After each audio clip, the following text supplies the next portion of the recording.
I know this is math and not everybody loves math like I do, but these are big numbers.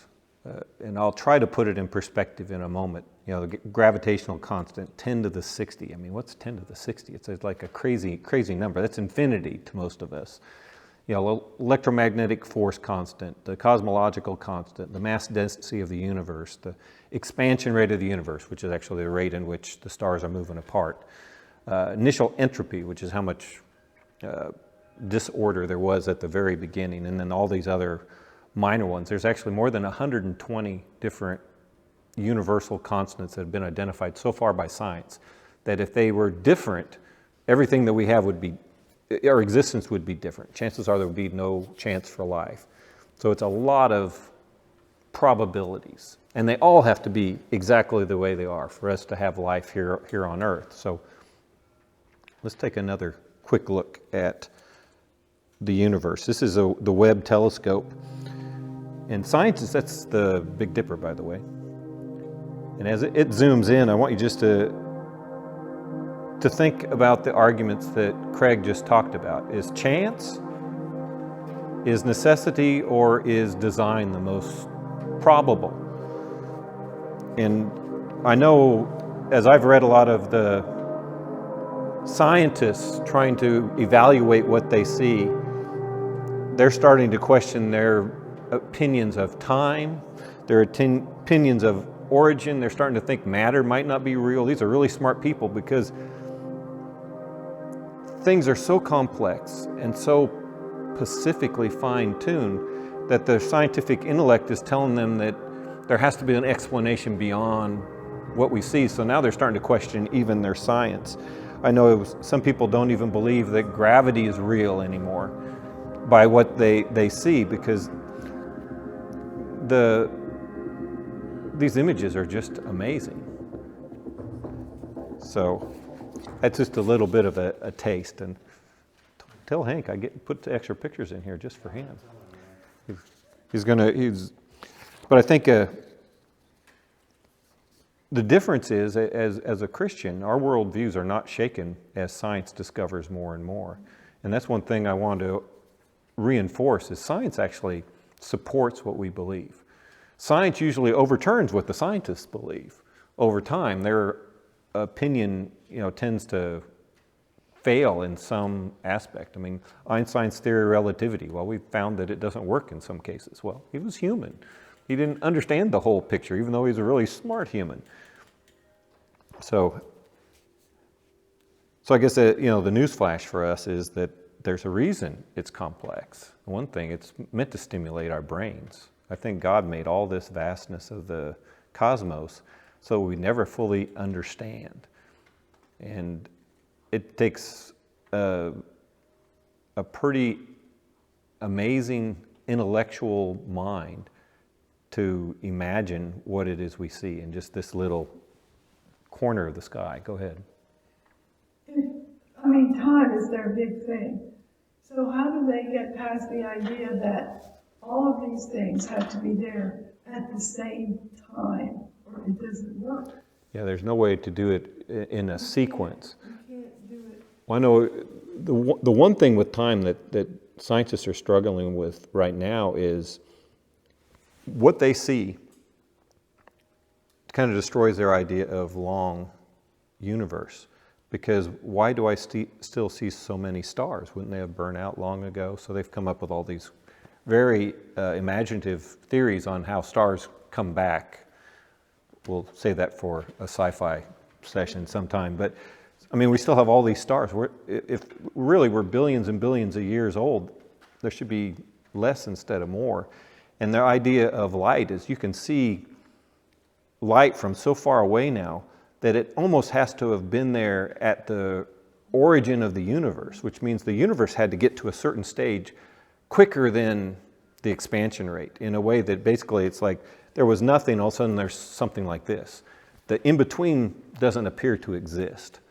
And that's, well, it's shaking the foundations of astrophysics, because if there seems to be a gap, that almost means like everything just kind of flashed into existence and then started from a point that wasn't a singularity. And if it's not a singularity, now your Big Bang is is more complex, right? So, like I said, the more they look at, the more confused they appear to be getting. So let's talk probabilities. This is actually what I do for a living. I do probabilities. A human in my business is what we would call 10 to the 1. That's about, if you're in a low stress environment and you're doing something you do routinely, there is a 1 chance in 10 that you're going to make a mistake at that task. And that's not very good. Humans aren't very reliable. We build our chemical plants to about 10 to the 4. That's about an event every 1,000 years. We're willing to, we build our protective systems to that type of order of magnitude. We're talking about 10 to the 60 when we're talking about these gravitational constants. Like a nuclear plant, roughly 10 to the 7. That's how reliable we want the equipment to be so we don't have nuclear meltdowns.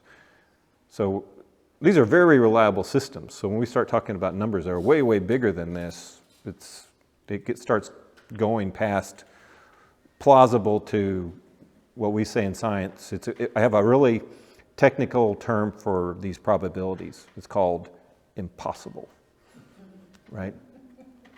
So gravitational force, just to give you an idea what 10 to the 60 looks like, it's 1 trillion and then 50 more zeros. I mean, I don't know. I'm a number guy, but I can't put my head around a number that's that big.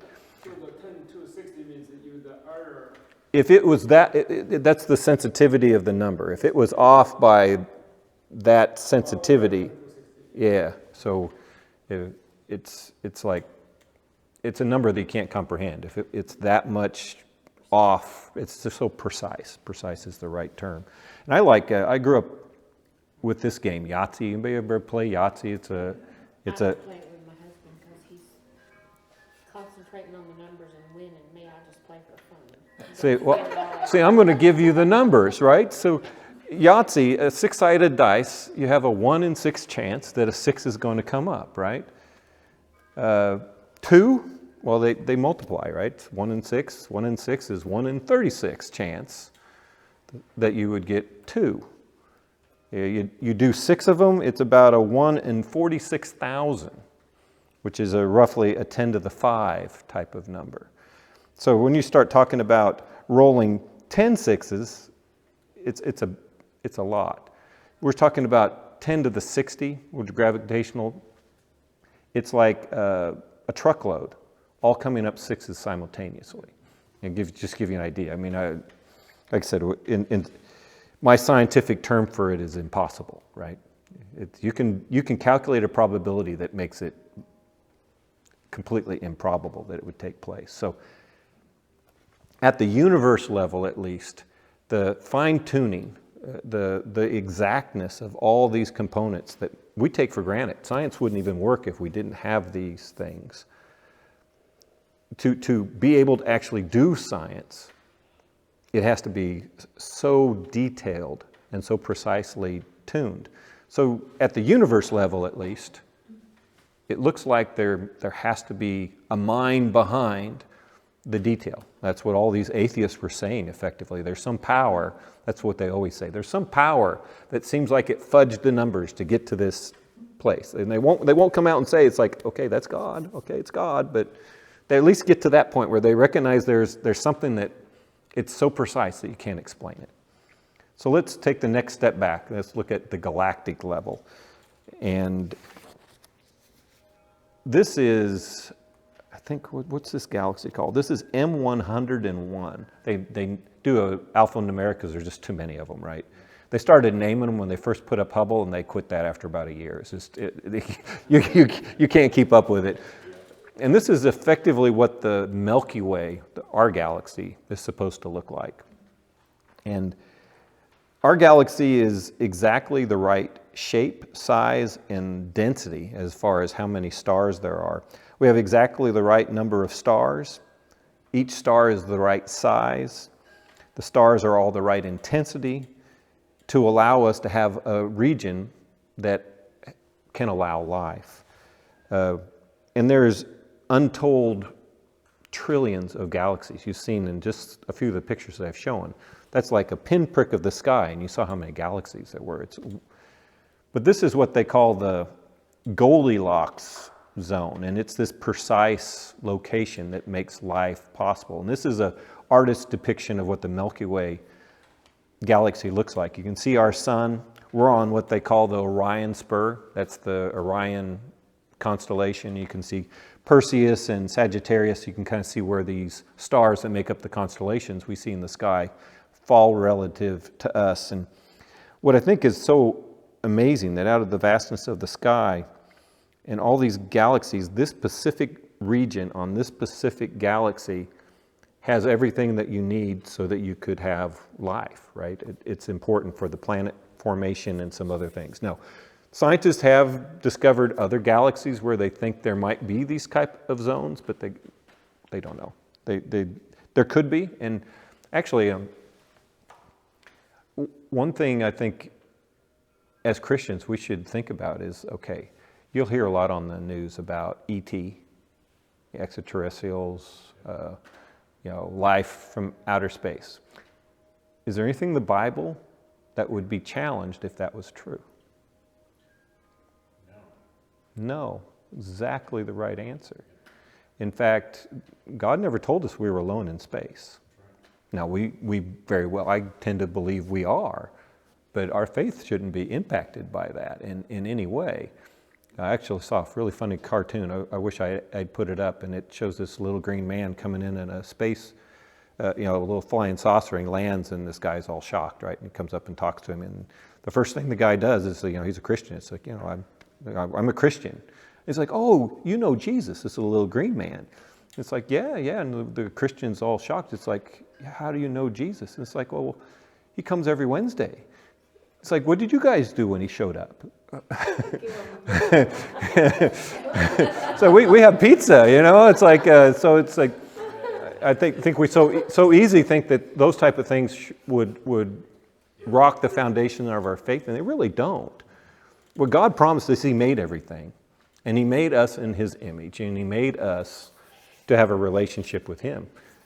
Other things in the universe are not biblically laid out, and we shouldn't let any of that sort of thing rock our faith. And I don't know what will come in the future, but just a little aside, because I thought that cartoon was so funny. So let J. Warner Wallace describe this in a little more articulate way. The actual fine-tuning of gravity is so strictly constrained that if we had a tape measure and spanned the entire known universe, we just stretched it out from as far as we can see, as far as we know in either direction, that's a long tape measure. Well, if we just varied the force of gravity by 1 inch on that incredibly long tape measure, we would not have a universe right now that supports itself, let alone life. That's how finely tuned gravity is, and every other cosmological constant is equally fine-tuned. At the regional level, we have just the right galaxy and solar system is fine-tuned to support life. Our galaxy is the right size, it's the right shape, it's the right distance from other galaxies. We are at the right position in the spiral arm of that galaxy. Our solar system, still at this regional level, is just the right size star, just the right composition, just the right mass, just the right heat. Even at the regional level of evidence here, we see fine-tuning. Yeah, J. Warner Wallace, guys, I like his images. He's pretty funny. When he was in high school, he was in an art school. He said, Doug, one thing 9 years of art school did for me is I can illustrate my own books. So all those illustrations are actually his. He became a high school and college. Was it college? I thought it was. I thought it was high school. Degree. He has a degree. He's architect. His college. He tried to be an architect and couldn't make He has money. a master in architecture and art degree. Oh, undergraduate art degree. It said Yes. 9 years though. I know he says 9 years of plus art. masters. Okay.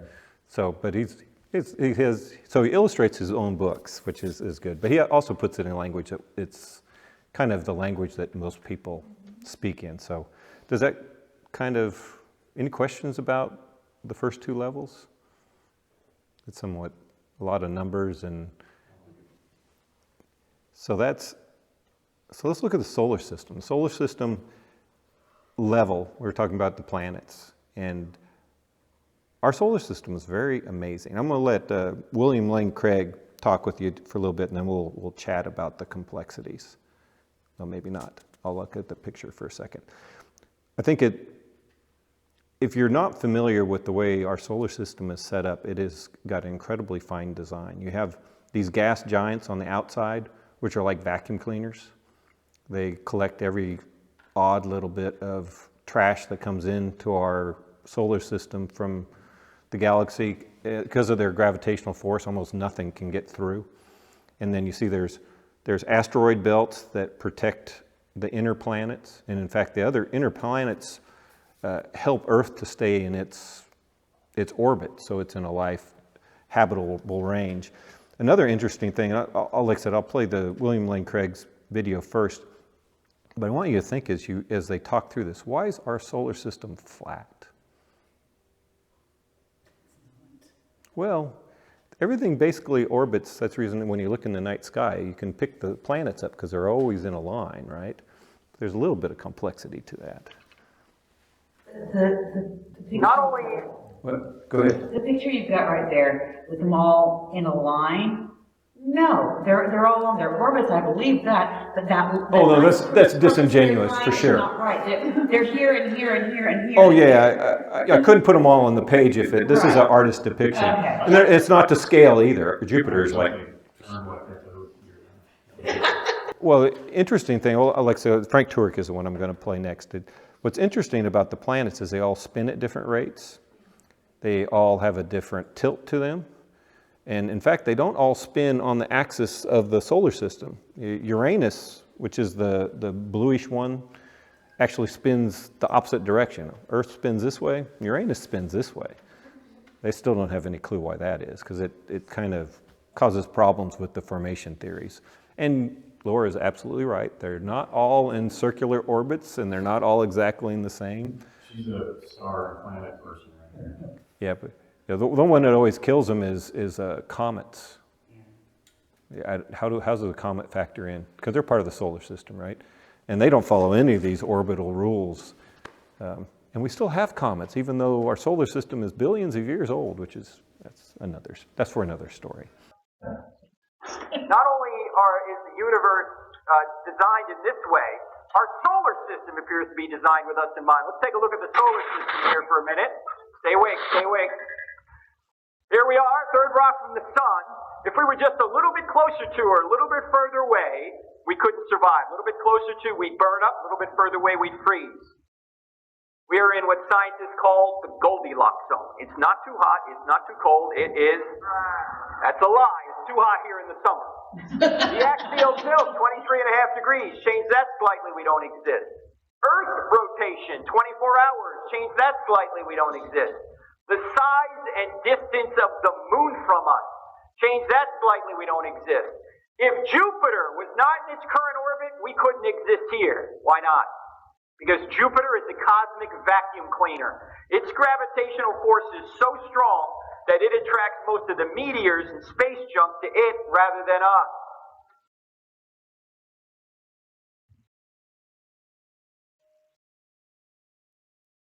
Lost the audio. He's showing an impact crater on Jupiter that's bigger than the size of the Earth. Whoa. And most of the spots on Jupiter actually correspond to impacts from meteors. I don't know what happened to our audio. Yeah, I'll skip forward. Anyway, Frank kind of misspoke himself. We call it the habitable zone. The Goldilocks zone is actually at the galactic level.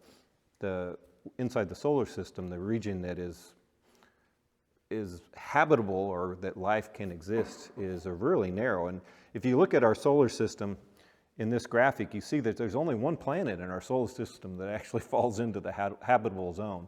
They've been trying to stretch it to Mars in recent years by redefining what's habitable. I don't want to go to Mars. I don't think. You think it's cold?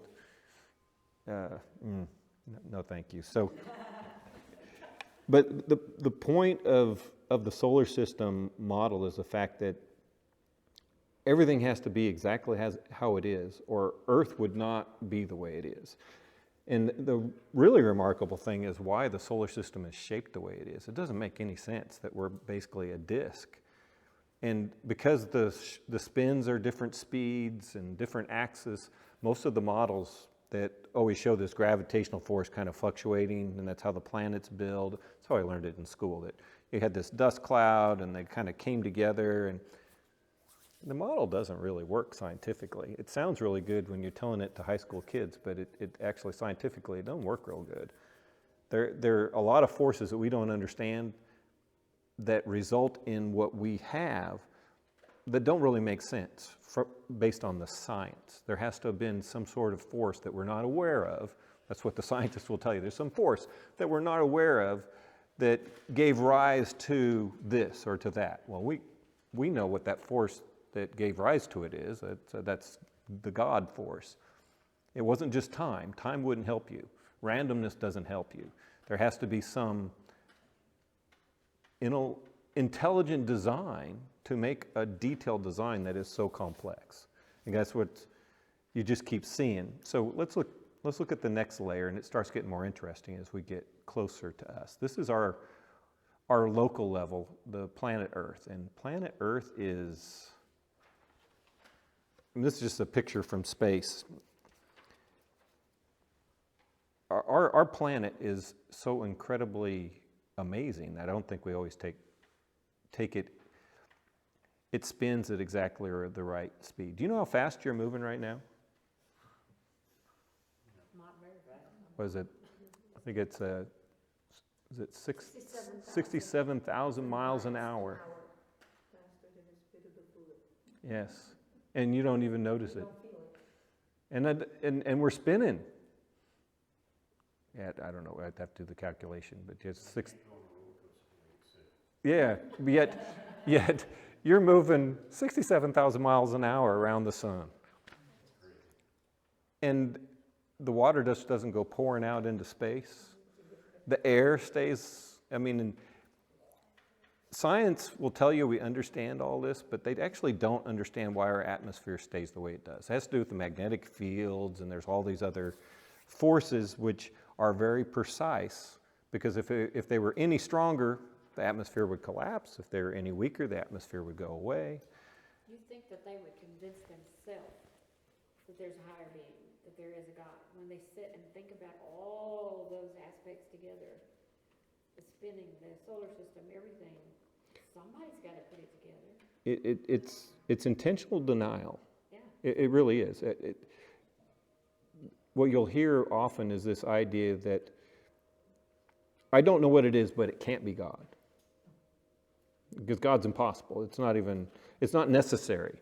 You heard that from Lawrence Krauss in one of the videos we had earlier in the sessions. It's this idea that I don't need God. I can come up with science that explains all of this. It's like, but you haven't. It's like, you give us enough time, we'll scientifically come up with an explanation. It's like, okay, science hasn't done it yet. And in fact, the more science we get, the further away we get from an explanation.